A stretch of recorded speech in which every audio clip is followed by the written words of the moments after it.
क्या सिर्फ चंद रुपयों के खातिर दीपेश ने अपने बॉस को धोखा दिया? लाखों कमाए, लेकिन 6 महीने के बाद उसी के साथ जो हुआ, उसने पूरी नोएडा सिटी को हिला दिया। क्या कर्मा सच में इतनी जल्दी हिसाब मांगता है? चलिए देखते हैं। नोएडा की एक बड़ी आईटी फर्म विकास अपनी मेहनत से बनाई कंपनी वीटेक के मालिक थे। सरल स्वभाव, सीधा व्यवहार, उनके दाएं हाथ की तरह था दीपेश। दीपेश स्मार्ट था, महत्वाकांक्षी था। विकास उस पर अपनी जान छिड़कता था। विकास ने कहा, दीपेश, ये लो बड़े प्रोजेक्ट की फाइल, मुझे तुम पर पूरा भरोसा है। दीपेश ने कहा, सर आप चिंता मत कीजिए, मैं आपकी कंपनी को टॉप पर ले जाऊंगा। लेकिन दीपेश के मन में कुछ और ही चल रहा था। उसे लगा कि विकास पुराने ख्यालात के हैं। दीपेश सोचता है कि सर मेहनत करते हैं, पर एक कंपनी को चलाने के लिए जो माइंड होने चाहिए वो उनके पास नहीं है। उसे हर समय यही लगता था कि अगर कंपनी उसकी होती तो वह इसे और भी बड़ा कर सकता था। इसके प्रॉफिट पर सिर्फ उसका ही अधिकार होता। दीपेश की सोच में ईर्ष्या और लोभ घर कर गया।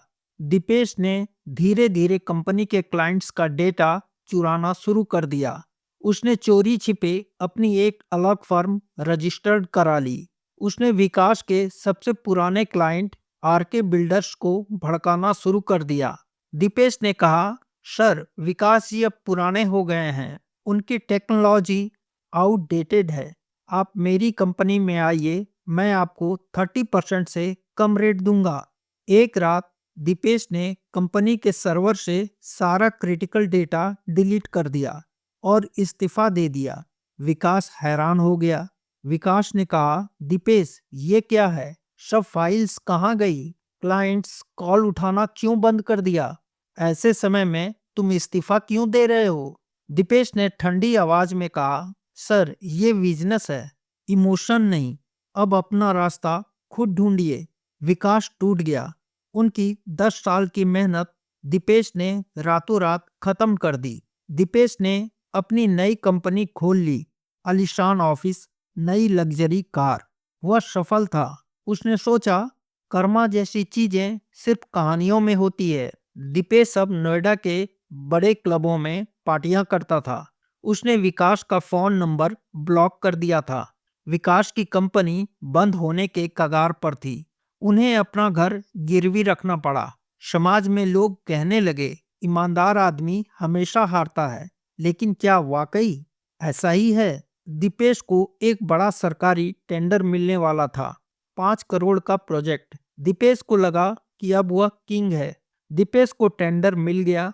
उसने सारा पैसा बैंक से लोन लेकर और अपनी सेविंग्स लगाकर इंफ्रास्ट्रक्चर में झोंक दिया। उसे लगा अब वह करोड़ों कमा लेगा।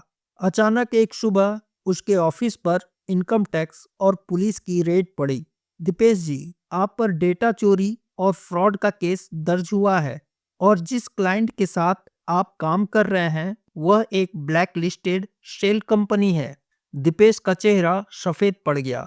जिस क्लाइंट को उसने विकास से छीना था, उसी क्लाइंट ने दीपेश के साथ करोड़ों का फ्रॉड कर दिया। दीपेश की सारी प्रॉपर्टी सीज हो गई। बैंक ने लोन रिकवरी के लिए उसकी नई कार और ऑफिस नीलामी पर डाल दिया।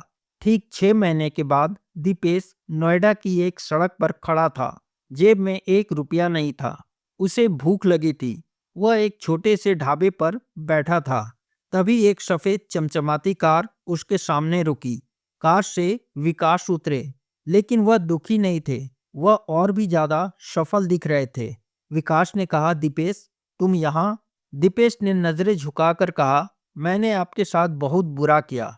मुझे लगा मैं जीत गया, पर आज मैं सड़क पर हूँ। विकास ने मुस्कुराते हुए एक पानी का बोतल उसे दिया और कहा, जब तुमने मेरा डेटा डिलीट किया, मुझे लगा कि मैं बर्बाद हो गया। मुझे तुम्हारी इस करतूत पर बहुत गुस्सा आया।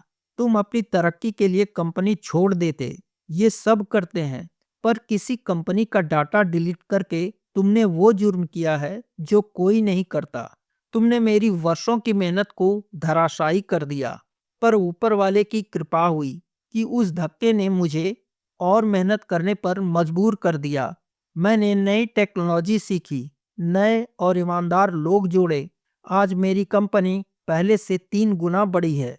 विकास ने आगे कहा, दीपेश, जिस क्लाइंट के लिए तुमने मुझे धोखा दिया, उसे मैंने ही तुम्हारे पास भेजा था। मुझे पता था कि वह फ्रॉड है। मैंने तुम्हें नहीं रोका क्योंकि मुझे लगा था शायद तुम अपनी गलती समझोगे, पर तुमने लालच को चुना। दीपेश फूट फूट कर रोने लगा। दीपेश ने माफी मांगी और कहा, मैंने पैसे के लिए अपना गुरु और भाई खो दिया है। लेकिन विकास ने उसे काम पर वापस फिर नहीं रखा। विकास ने कहा, मैं माफी दे सकता हूं दीपेश, पर भरोसा नहीं। अब अपनी लड़ाई खुद लड़ो। दोस्तों, कर्मा कोई सजा नहीं, यह सिर्फ एक आईना है। जो आप दूसरों को देते हैं वही लौटकर आपके पास आता है। दीपेश ने सोचा कि उसने चालाकी की, पर उसने खुद के विनाश का बीज बोया था। याद रखिए, किसी का बुरा करके आप कभी खुश नहीं रह सकते। देर हो सकती है, पर कर्मा का इंसाफ पक्का होता है।